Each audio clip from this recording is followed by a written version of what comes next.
Seja bem-vindo, aluno do curso de Transporte de Veículos de Emergência. Dando continuidade ao nosso módulo de direção defensiva, vamos à aula 11. Condições adversas. Então, nessa aula estudaremos aí as condições adversas.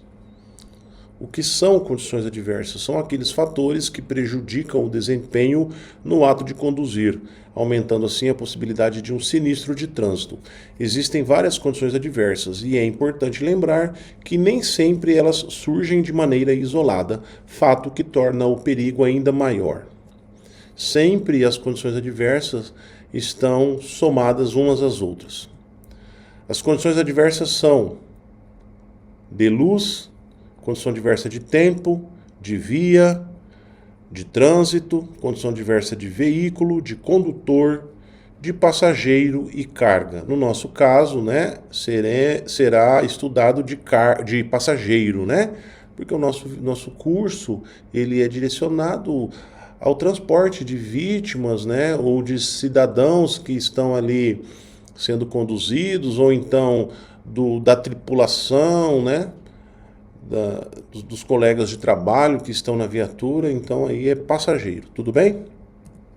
Seguindo, então vamos começar. Condição adversa de luz, que é a primeira condição adversa a ser estudada.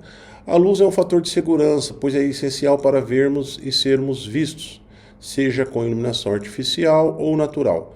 Por outro lado, a intensidade da luz natural ou artificial, em dado momento, pode afetar a capacidade do motorista de ver e ser visto. O que pode provocar? O excesso de luminosidade e a falta de luz podem provocar o ofuscamento e a penumbra. O ofuscamento é uma cegueira momentânea causada pelo excesso de luz nos olhos.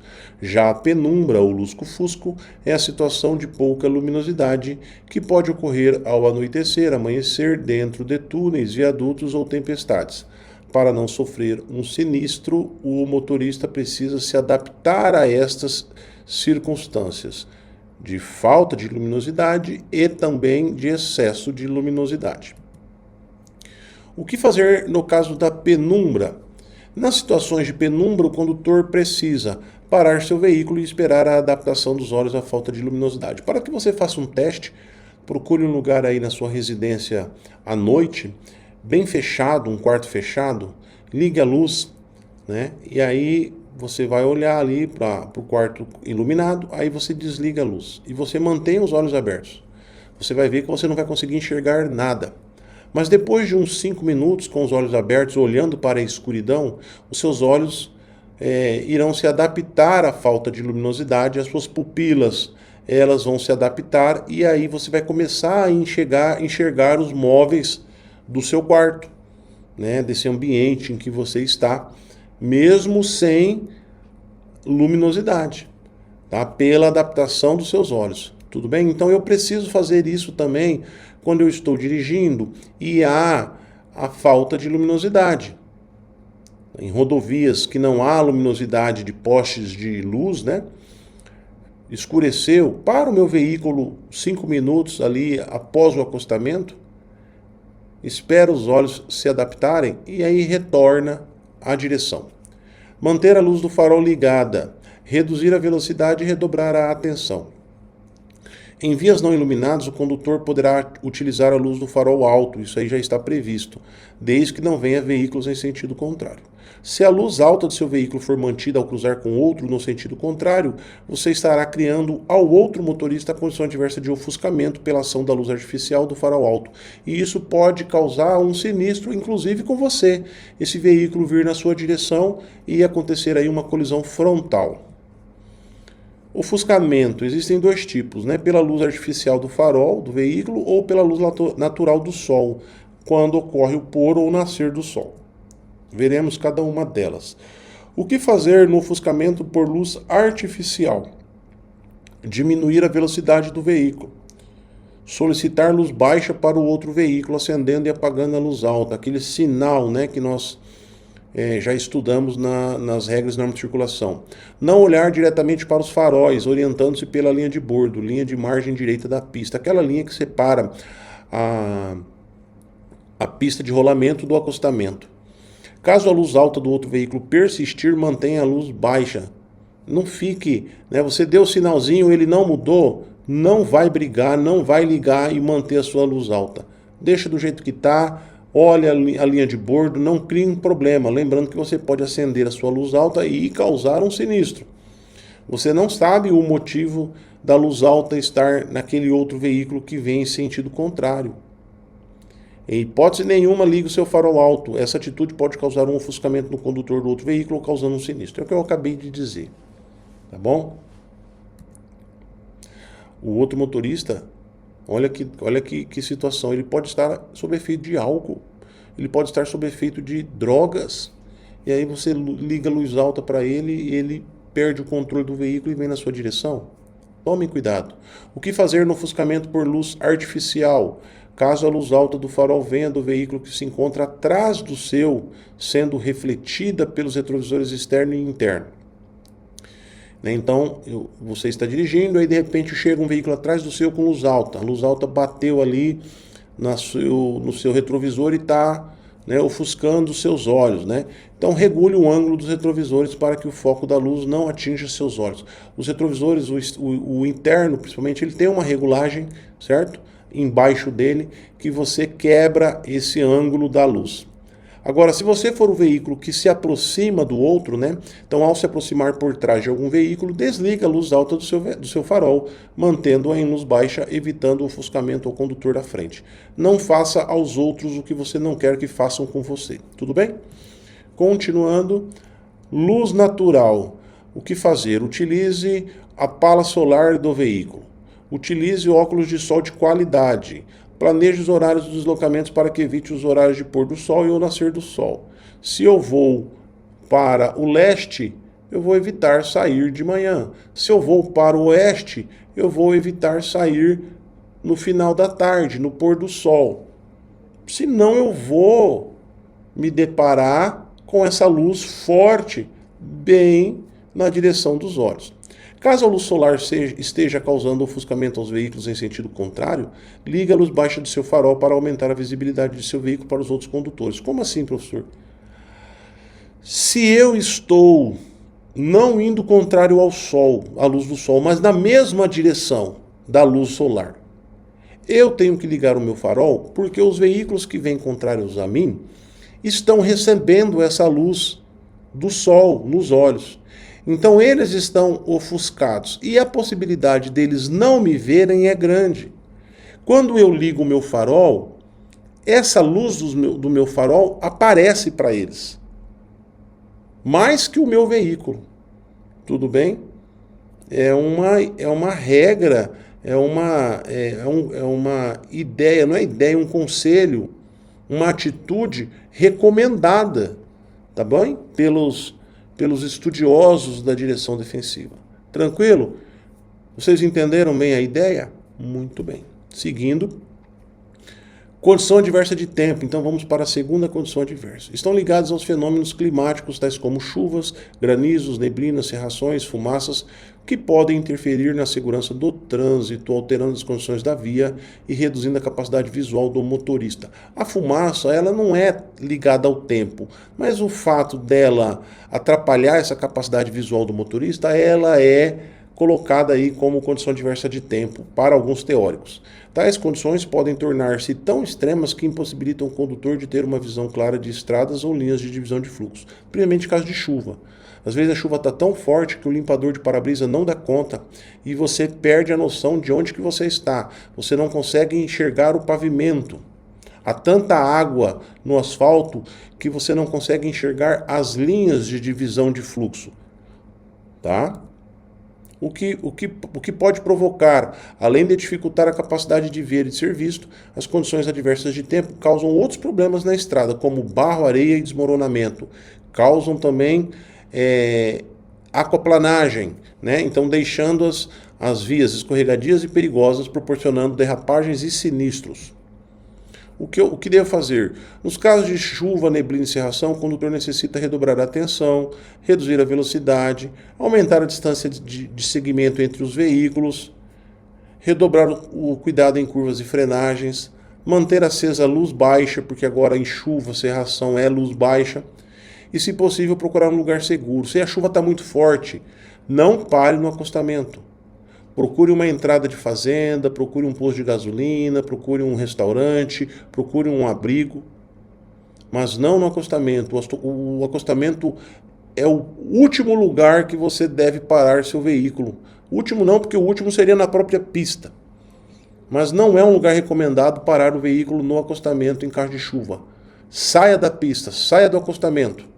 A possibilidade de vir um veículo e perder o controle por causa da chuva também, e vir desgovernado, vir ali sem sentido e colidir na sua traseira é grande.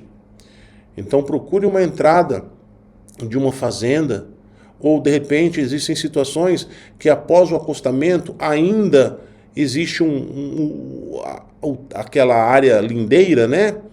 Ela tem ali ainda...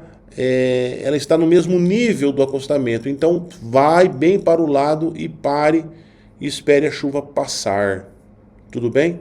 Tranquilo? Nas situações de aquaplanagem, não acelere o veículo, tire o pé do acelerador, também não freie e mantenha o volante firme. Não faça movimentos bruscos no volante, ok? Na situação de aquaplanagem, tá? Seguindo, condição adversa de via. Antes de iniciar qualquer percurso curto ou longo, o motorista defensivo deve procurar informações sobre as condições das vias que vai percorrer para planejar melhor seu itinerário, assim como o tempo que vai precisar para chegar ao destino desejado. O condutor deve ajustar-se às condições da via, reconhecendo seu estado de conservação, largura, acostamento, quantidade de veículos, para poder se preparar melhor para aquilo que vai enfrentar e tomar os cuidados indispensáveis à segurança e ao uso de equipamentos que auxiliem no percurso.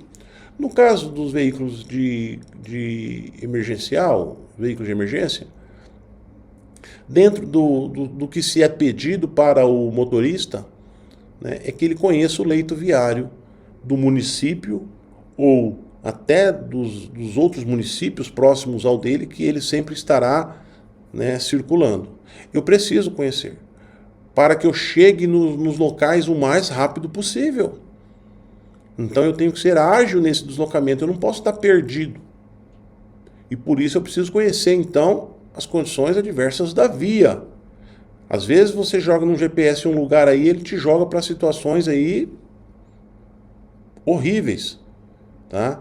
Então eu preciso conhecer o leito viário, principalmente quando se fala de ambulância, né? Os trajetos que ligam os hospitais, né? Os pronto-socorros, os postos, né? Os postos de atendimento, ok? Eu tenho que estar atento a esse pré-requisito do meu trabalho. Principais condições adversas de via que eu posso encontrar: curvas mal projetadas ou mal construídas, desvios e sinalizações inadequados, aclives e declives muito acentuados, inexistência de acostamento, trechos escorregadios com areia, óleo na pista, poças de água, pavimentação inexistente ou defeituosa, pistas ou faixas de rolamento com largura inferior à ideal, vegetação muito próxima da pista.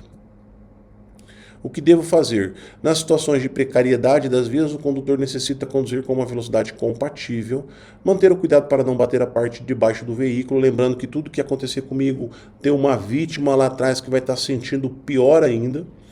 Utilizar os freios, observando as particularidades do seu veículo, atentar-se à distância dos veículos próximos e observar as situações de pouca aderência da superfície. Tudo bem, pessoal? São várias recomendações aí, né, que eu tenho que colocar em prática quando estiver numa situação de via precária. Condição adversa de trânsito.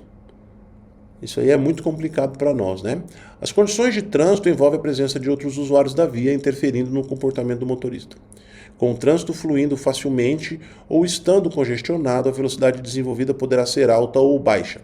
Existem períodos do dia que afetam diretamente o tráfego na via, como, por exemplo, os horários de pico, nos quais a movimentação de pessoas e veículos é mais intensa. Essas condições adversas de trânsito podem ser vistas nas vias urbanas e rurais. Nas vias urbanas, nas cidades, o trânsito é mais intenso e mais lento, havendo maior número de veículos, porém existe uma sinalização específica para o controle do tráfego com segurança. É lógico que no atendimento estaremos dentro dos parâmetros, né? E a partir daí, certo? Sirene ligada, dispositivo de iluminação ligado, os veículos vão obedecer o que é prescrito para eles, abrirem para que o veículo de emergência passe com cuidado, observando a segurança sua, da tripulação, de quem você transporta. O número de veículos tem de ser maior em determinados locais, área central, área escolar, órgãos públicos, paradas de ônibus. Aglomeração de pessoas, tomem cuidado com isso. E também em determinados horários, início e fim do expediente de trabalho e escola. São os piores horários para se fazer um atendimento, vocês sabem do que eu estou falando. Nas rodovias, nas vias rurais, né? E nas estradas também, né? Nas rodovias estaduais e federais, os níveis de velocidade são maiores, porém o número de veículos geralmente é menor, o que predispõe o motorista a exceder a velocidade permitida e cometer infrações de trânsito, aumentando também o risco de sinistros. O que fazer? O motorista defensivo deve procurar obedecer a sinalização existente com redobrada atenção e com todo cuidado ao dirigir, sempre que possível prever possíveis atrasos. Lembre-se, pessoal, de que se você está na rodovia ali imprimindo uma velocidade, né, tudo pode acontecer. Tudo pode acontecer. Tá? Uma das situações muito complexas e que às vezes a gente sempre fica achando que nunca vai acontecer com a gente é a travessia de animais. Até a gente se deparar com uma. Tá? Condição adversa de veículo. Economizar na manutenção do veículo é o barato que muitas vezes pode sair caro. Haja vista que boa parte dos sinistros de trânsito é provocada por mau funcionamento dos itens veiculares. A condição em que se encontra o veículo é outro fator muito importante a ser considerado para evitar sinistros. Antes de assumir a direção, todo motorista defensivo, sendo o proprietário ou não, deve verificar a manutenção do carro e verificar se o mesmo se encontra em condições de circulação. Essa verificação é chamada de inspeção periódica. Essa inspeção periódica, pessoal, nós devemos fazer toda hora que a gente assume o serviço. É o famoso checklist, né, para assumir o serviço. Porque o veículo, né, independentemente de qual seja, ele está ali, a viatura, e toda a guarnição que entra de serviço assume e a outra sai, não é assim? E vai utilizando aquele veículo ali. Constatou um problema, relata. E não é de boca, hein? É preto no branco, é para escrever. Porque você tem prova que você participou do problema. Porque se der um problema decorrente de uma situação de má manutenção ou de falta de manutenção, e se você não tiver relatado, você assumiu a responsabilidade. O motorista é responsável pela viatura, então ele tem que cuidar, ele tem que lavar na entrada de serviço, na saída de serviço, observar o que falta, o que tem. Chega uma hora que você cansa de fazer o mesmo checklist toda vez que entra de serviço, mas é obrigado. E acompanhe o checklist da pessoa que está assumindo. Acompanhe o checklist da guarnição que está assumindo a viatura. Para você não comprar um problema que não é seu. Fica aqui a recomendação. O que observar na inspeção periódica? Pneus gastos ou mal calibrados, freios desregulados, lâmpadas queimadas e faróis desregulados, limpador de para-brisa com defeito, no caso de veículo de 4 rodas, falta de buzina, espelhos retrovisores inoperantes ou ausentes, cinto de segurança defeituoso ou ausente, suspensão desalinhada, amortecedores em mau estado, folga no sistema de direção, rodas desbalanceadas, combustível insuficiente e existência de vazamentos. Faça o checklist. Condição adversa de condutor. A condição adversa do condutor é a mais perigosa, mas é também a mais fácil de ser evitada, pois trata-se do estado em que o condutor se encontra física e mentalmente. Várias são as situações envolvendo o estado físico e mental do condutor. Doenças físicas, problemas emocionais. Elas podem ser momentâneas ou definitivas, problemas físicos corrigidos e adaptados ao uso do veículo. Nós temos que entender que, conforme nós vamos envelhecendo, vão aparecendo problemas físicos. Um deles, muito comum, é a necessidade de utilização de óculos, de lentes corretivas. Certo? Então eu preciso considerar isso e eu preciso buscar o auxílio médico e a utilização dos óculos caso seja necessário. Tudo bem? É uma adaptação necessária, obrigatória. E às vezes a gente observa condutores que ficam fugindo a esse tipo de situação. Condições emocionais. Conforme já aprendemos, o motorista profissional defensivo é aquele que dirige atento a todas as condições adversas que o trânsito pode propiciar. Porém, é obrigatório que o motorista tenha uma preocupação com suas condições físicas e psicológicas antes de dirigir. Vamos conhecer as principais situações prejudiciais à saúde do condutor. Sono. O sono diminui muito a capacidade de dirigir. A necessidade de sono é diferenciada para cada organismo, mas é importante que todos durmam, porém, em geral, dormimos menos do que precisamos. Principalmente nós que trabalhamos com veículo de emergência, porque tiramos serviço, né? Às vezes o serviço é na madrugada, e aí nunca recompomos esse sono da madrugada perdido, não é? Às vezes temos que dobrar, então tirar plantão, certo? No hospital. Então são situações que acarretam a falta de sono. Muitos condutores profissionais acreditam que podem controlar o sono utilizando artifícios como café, água gelada, pano molhado na cabeça, música alta ou vento no rosto, situação em que nem sempre funciona. Quais são os sinais de sonolência?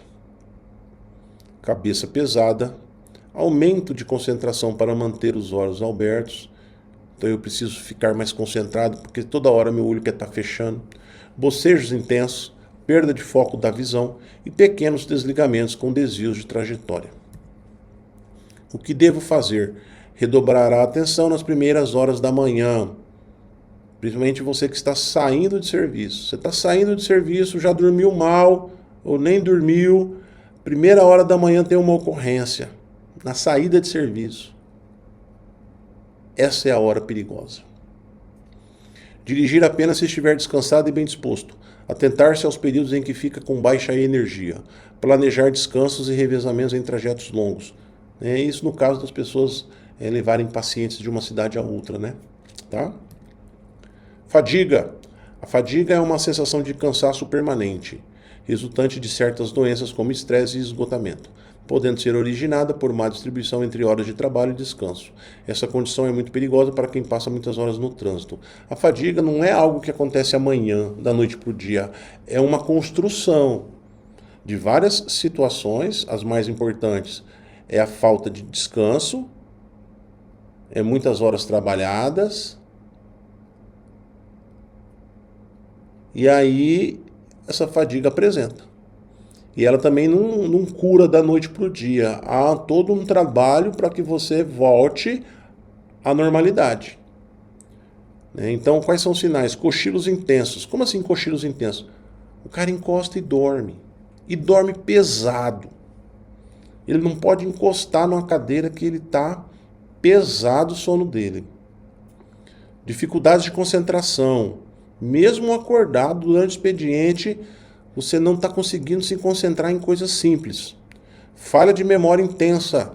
Toda hora você esquece as coisas. Toda hora. Onde eu pus a chave? Onde eu esqueci a minha carteira? Onde que eu deixei não sei o quê? Eu fechei mesmo ou não fechei o portão? Essas coisas que a gente fala assim, que a gente faz automaticamente, mas tem um porquê de você estar esquecendo. E por fim, corpo pesado, um cansaço eterno. É um cansaço eterno. Você acorda cansado. Isso é fadiga. O que devo fazer? Dormir e se alimentar com regularidade. Eu preciso, pessoal. Eu preciso. Ah, professor, mas eu trabalho. Eu entendo. Mas tome cuidado, porque é o seu corpo. É o seu corpo. Planejar os horários de trabalho. Procurar ajuda médica caso persistam os sintomas. Outro fator que dificulta bastante a condução profissional é a condição climática, pois ventos, chuvas e o frio costumam cansar muito mais, acarretando então, esses sintomas. Existem algumas instituições, pessoal, que você dá a mão, ela quer o braço. Você dá o braço, ela quer a perna. Você dá a perna, ela quer o corpo inteiro. E a instituição te suga, suga, suga, suga, suga. E quando não tem mais nada que sugar, ela larga lá só o bagaço. Nós temos que tomar cuidados, porque é o meu corpo, é o meu organismo. E aí na hora que eu não corresponder e eu fizer algo errado, eu tomar uma decisão incorreta, porque eu não consegui pensar direito, não consegui concentrar direito, ninguém vai ter dó de mim. Então eu preciso agir enquanto há tempo. Eu quero dizer uma coisa aqui muito importante para vocês, que é o seguinte, e eu tenho falado isso há algum tempo para motoristas profissionais. Você tem uma família esperando você em casa. A empresa que você trabalha, a instituição que você trabalha, quando você terminar todo o seu trabalho, terminar todo o que você desempenhou ao longo dos anos, ele vai dar a mãozinha assim e vai falar muito obrigado. E só. E a sua família lá te esperando. Pensem nisso.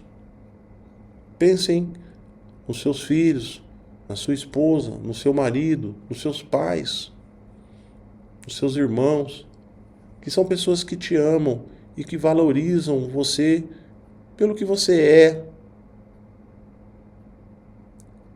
E a partir daí eles esperam que todo final de expediente você volte são e salvo para a sua residência e que você ainda passe horas com eles e horas de qualidade. Pense e reflita sobre isso. Vamos seguir aqui. Estresse. O estresse é uma reação do organismo diante de situações que possam representar perigo. Ele se revela, por exemplo, pela aceleração do coração, aumento da tensão muscular, aumento do alerta do cérebro e alterações do organismo. O estado de estresse leva ao surgimento de sintomas como fadiga, sono irregular, nervosismo, impaciência, agressividade, sudorese, taquicardia e até mesmo o aparecimento de doenças orgânicas. Se eu estou nessa situação, com esses sintomas, eu tenho que procurar ajuda médica. Algo está acontecendo de errado. Se eu escolhi a profissão que eu desempenho de motorista profissional, de policial militar, de bombeiro militar, de agente de fiscalização de trânsito, de motorista de ambulância, é porque eu gosto dessa profissão. É porque eu amo essa profissão. Se você não gosta dessa profissão, sai. Vai procurar outra coisa. Nós não podemos estar fazendo coisas que nós não gostamos, porque vai desenvolver problemas como esse. Tem pessoas que estão no trânsito dirigindo o dia todo e não gostam do trânsito. Aí não tem como, gente. Tem pessoas que dirigem veículo e não gostam de dirigir veículo. Aí não tem como.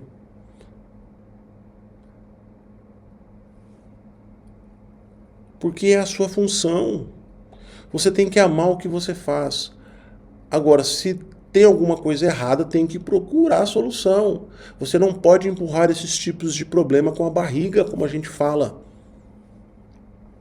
Porque isso vai ter consequências graves para a sua saúde. E quando acontece esse tipo de problema aqui, ó, o cidadão trava. E aí a licença médica traz de licença médica comprometendo a sua vida profissional. Não espere chegar nesse nível. Se você está um dia antes lá de assumir o serviço, já está mal porque vai assumir o serviço, já está chateado, já está triste, já está ansioso, já está estressado, já está com aceleração do coração, já está com esse monte de problema aqui, não consegue dormir direito, tem alguma coisa errada. Tem alguma coisa errada. Serviço, trabalho, profissão não é para trazer esse tipo de angústia, não. Redireciona a sua vida, ainda dá tempo, mocidade. Eu acredito que todos nós que estamos realizando esse curso gostamos do que fazemos, e isso é muito bom, isso é ótimo. É o que se espera do condutor profissional. Agora, se não for isso, tem alguma coisa errada. O que devo fazer? Um exame médico regular pode ajudar a detectar doenças e males causados pelo estresse. É preciso saber dividir o tempo de maneira que as horas de lazer, bem como a prática de exercícios físicos e ou de relaxamento, possam compensar as tensões do trânsito. Falaremos sobre álcool e substâncias psicoativas, um assunto muito importante, também dando uma pincelada rápida aí. Por incrível que pareça, existem profissionais que trabalham alcoolizados, e esse é um grande problema que afeta uma grande parcela da população. Imagine um condutor profissional de veículo de emergência trabalhar alcoolizado. Além de errar por trabalhar alcoolizado, esse profissional erra duplamente por estar no trânsito, colocando a sua vida e a vida dos outros em perigo. Existe, professor? Existe. Conduzir sob efeito de bebida alcoólica, conforme a legislação vigente, é um ato infracional e criminoso, uma vez que a bebida alcoólica é responsável por grande parte dos sinistros automobilísticos com ou sem vítimas. O álcool absorvido no organismo afeta completamente nossa capacidade de conduzir um veículo, pois deprime os centros de controle do cérebro, levando às seguintes consequências. Redução da capacidade de reação. Leva o indivíduo a um estado de relaxamento com retardamento dos seus reflexos, diminuindo a coordenação motora. Na próxima aula falaremos sobre as distâncias de reação, distâncias de frenagem e distância de parada total. Essa redução da capacidade de reação, ela está diretamente ligada à distância de reação, porque ela aumenta essa distância. Do momento que eu vejo algo até eu pisar no freio ou eu fazer a manobra necessária, porque eu estou com a minha capacidade de reação reduzida. Eu demoro para agir, eu demoro para ter meus reflexos. 2. Redução de inibição. Elimina a inibição, tornando o condutor mais imprudente e agressivo, assumindo assim maiores riscos. Eu vou querer fazer coisas que eu não faria se eu não tivesse bebido, ingerido bebida alcoólica. Principalmente na questão do trânsito, eu vou querer fazer manobras arriscadas, das quais eu não tenho domínio. Mas eu vou falar, não, eu consigo fazer sim. Porque ela reduziu a minha inibição. 3. Debilitação do controle neuromuscular. Diminui a habilidade de mudar a atenção de um acontecimento para outro ou de fazer duas coisas de uma só vez. Eu vou começar a agir como se eu fosse, ou melhor, como se eu tivesse a atenção fixa. Eu não consigo fazer 3 coisas ao mesmo tempo e a direção veicular exige isso. Dou seta, viro o volante, olho o retrovisor, faço isso, piso no freio, jogo a segunda, faço isso, jogo a terceira, vai lá. Eu não estou conseguindo, porque eu estou debilitado nessa questão do controle neuromuscular. Eu só direciono para fazer uma coisa. Agora eu vou pisar no freio. Agora eu vou olhar no retrovisor. Agora eu vou dar seta. Agora eu vou virar o volante. Não consigo fazer tudo ao mesmo tempo. E por fim, a dificuldade de visão. Dificuldade em analisar corretamente a velocidade de seu veículo e dos outros. Eu não consigo analisar o espaço daquele veículo e o tempo que ele vai chegar até mim. Eu não consigo ver se aquele veículo está longe, está perto e qual é a velocidade que ele está tendo. Não consigo fazer essa análise. Pessoal, essas situações aqui, elas são válidas também, não só para as situações de ingerir bebida alcoólica e ir trabalhar, mas também quando você está na sua vida normal. Tudo bem? Saiu do serviço, aí vai na casa do colega, vai jogar um futebolzinho de final de semana, vai na festinha da empresa. Essas situações aqui estão inseridas também dentro desse contexto, tá? Não é só no contexto do trabalho. O efeito do álcool no organismo vai depender muito do organismo de cada um. Para se analisar o efeito do álcool no organismo, tem de se levar em consideração a massa corpórea, quantidade de alimentos e água ingeridos, quantidade de bebida ingerida e tempo transcorrido após a ingestão. Esses 4 fatores são levados em consideração para a análise do efeito do álcool no organismo. Por isso que não se analisa a mesma quantidade para todo mundo. Porque às vezes uma quantidade para uma pessoa vai causar efeito X. a mesma quantidade para outra pessoa vai causar o efeito Y, por causa dessas situações aqui, desses fatores.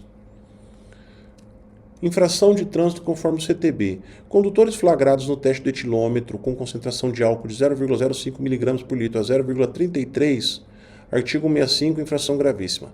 Dirigir sob a influência de álcool ou de qualquer outra substância psicoativa que determine dependência.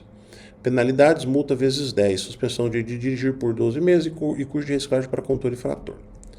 Já os condutores flagrados no teste de etilômetro com concentração de álcool acima de 0,33, além do artigo 165, responderão por crime de trânsito previsto no artigo 306, que é crime de trânsito, dirigir sob influência de álcool ou de qualquer outra substância psicoativa que determine dependência, pena, detenção de 6 meses a 3 anos, multa e suspensão, proibição de se obter a permissão ou habilitação para dirigir veículo automotor. Já estudamos isso nos crimes de trânsito e também nas infrações que já falamos para vocês lá quando falamos da aula de infrações e penalidades. Tudo bem? Agravantes do crime de trânsito. Lembrando que no caso do crime, conforme o artigo 298 do CTB, as agravantes para a aplicação da penalidade são: artigo 298. São circunstâncias que sempre agravam as penalidades dos crimes de trânsito ter o condutor do veículo cometido a infração. Inciso 1, com dano potencial para 2 ou mais pessoas ou com grande risco de grave dano patrimonial a terceiros. E 5, quando a sua profissão ou atividade exigir cuidados especiais com o transporte de passageiros ou de carga. Observe que os itens 1 e 2 remetem diretamente ao trabalho do motorista que conduz veículos de emergência. Porque numa situação de sinistro, eu vou causar dano potencial para 2 ou mais pessoas. Isso na situação de envolvimento com álcool, de crime, e causou um sinistro com vítima. Porque eu estarei com pessoas dentro do meu veículo. E o 5, a minha profissão exige cuidados especiais com o transporte de passageiros. Porque eu transporto passageiros. Então, motorista, se você for dirigir, não beba. E se for beber, não dirija. De forma alguma, misture sua profissão com a bebida alcoólica. Caso você tenha essa prática, procure ajuda médica especializada imediatamente. Tudo bem? Substâncias psicoativas. Uma substância psicoativa, substância psicotrópica, droga psicotrópica ou simplesmente psicotrópico é uma substância química que age principalmente no sistema nervoso central, onde altera a função cerebral e temporariamente muda a percepção, o humor, o comportamento e a consciência. Alguns condutores profissionais que dirigem, sejam por pura irresponsabilidade ou para afastar o cansaço dos longos períodos de direção, ingerem drogas e medicamentos para afastar o cansaço e o sono. O enorme risco gerado por essas substâncias é o adiamento da necessidade natural do descanso do organismo e o surgimento dos efeitos colaterais perigosos como alterações sensoriais, tonturas, sonolências, entre outros. No caso dos remédios, cabe ao profissional conhecer detalhadamente o medicamento que utiliza, ler atentamente a bula, prestar atenção especial aos possíveis efeitos e tomar as medidas de segurança recomendadas pelo médico. Tudo bem? Condição adversa de passageiro. Finalizando então aí a nossa aula. Dependendo da maneira como são transportados e como agem dentro do veículo, os passageiros podem afetar diretamente a segurança. Situações envolvendo passageiros que podem acarretar perigo, barulho, desordem e briga, problema de saúde, porque está a vítima lá atrás, desobediência às regras de segurança no trânsito, falta de estrutura física compatível ao assento do veículo, alteração do estado psíquico, embriaguez, nervosismo, fobia, isso no caso, também dos pacientes, ou das pessoas que estão sendo conduzidas à delegacia, no caso de viaturas aí da Polícia Militar, Polícia Civil, fiscalização de trânsito, entre outras. Tudo bem, pessoal? Tranquilo? O que devo fazer? Para diminuir os riscos de sinistros provocados pelas condições adversas de passageiros, tripulação e pacientes, o condutor deverá comunicar previamente as situações de risco causadas por más condutas de passageiros. Regras previamente esclarecidas minimizam muitos conflitos nas viaturas. É importante, É lógico que você, como motorista de um veículo emergencial, vai ter ali, o chefe da guarnição, o comandante da guarnição, que é o mais antigo. Converse com ele dentro de um profissionalismo, certo? e cheguem a um bom senso do que se deve fazer dentro da viatura e do que não se deve fazer dentro da viatura. Tudo bem? Vamos ser profissionais. E eu acredito que nós somos bons profissionais. Devemos manter então essa qualidade. Pessoal, fechamos então a nossa aula 11. Próxima aula, aula 12, finalizamos o módulo de direção defensiva. Qualquer dúvida, mande pergunta pra gente aí. Um grande abraço e até a próxima aula.